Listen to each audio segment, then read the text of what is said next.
ఎందుకంటే అది నా మనసుకు తగిలింది. హ్మ్. నేను సోషల్ మీడియాకి గూడా వచ్చేదాన్ని కాదు, చెప్పేదాన్ని గూడా గాదు. హ్మ్. ఒకానొక సిట్యుయేషన్‌లో అది నాకు నెగటివిటీ వచ్చేసింది. అవును. తినే ఏదో చేసింది, హ్మ్. తిన వల్లే బ్రేకప్ అయిందని హ్మ్. నెగటివిటీ వచ్చింది. హ్మ్.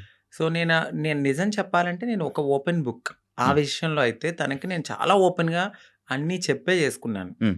సో, చెప్పి చేసుకున్న పర్సన్ హ్మ్. తను ఎప్పుడైతే ఆహ్, కొన్నాళ్ళ తర్వాత లగ్జరీ లైఫ్‌కి అలవాటు పడ్డాడు. అవును. ఆ తరువాత జాబ్ పోయింది. హ్మ్. ఒక 11 మంత్స్ వరకు నేనే చూసుకున్నాను. ఓస్ బిఫోర్ గూడా నేనే రెంట్ కట్టేదాన్ని. కార్ ఈఎంఐలన్నీ నేనే. ప్రతీదీ హ్మ్. నాదే. హ్మ్. హ్మ్. ఆయన జాబ్ జేసుకుని వాళ్ళ ఫ్యామిలీని జూసుకునేవాడు. సమ్‌టైమ్స్ ఎప్పుడైనా రెస్టారెంట్స్ ఆటిలకెళ్ళినప్పుడు ఖర్చు పెట్టే అతను. హ్మ్. 11 మంత్స్ అనేది జాబ్ పోయింది. హ్మ్. హ్మ్. ఆ! ఇంకా నాకు ప్రెషర్ ఎక్కువైపోయింది. హ్మ్. ఇటువైపు ఇల్లు కట్టిన ఒక గోల్డ్ ఉంది. హ్మ్. అక్కడ అదంతా విడిపించాలని జెప్పి నేను తనకి ముందే చెప్పాను. హ్మ్. సో, డ్రింక్ చేయడము, ఇదే విషయంలో గొడవ అవ్వడము. హ్మ్. దీనికి ముందే నాకు తెలీదు. రీసెంట్‌గా తెలిసింది.